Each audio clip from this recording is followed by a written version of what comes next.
دلوقتي انا جعان وعايز اكل، وبص معيش فلوس وعايز اجيب حاجه، يعني بص ماشي حالك، وبصراحه نفسي كارفه عليا ومش عايز اكل اندومي. فانا يا عزيزي قعدت ادعبس لحد ما لقيت الثلاث سندوتشات دول. تعالى بقى نعضعض ونشوف طعم كل واحد فيهم في الجمدان ولا في الفكاسات. اول واحد كان المولتو اللي بالجبنه اللي بالزيتون. تعالى بقى ناخد القطمه المتينه. شغال. اللي بيعجبني بصراحه في مولتو ان هو طعمه مختلف عن بقيه البراندات. الجبنه الاسطنبولي اهو باسكالوبا.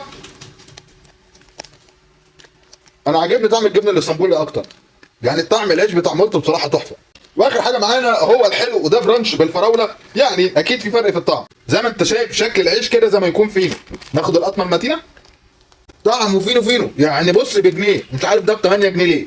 بعد ما جربت الثلاث سندوتش عزيزي انا حاسس ان انا لسه جعان، بس ستيل احسن شويه هبابه كده من الاندومي. اكتبوا لي يا اعزائي ايه الحاجات اللي انتوا لما بتكونوا جعانين بتعضعضوا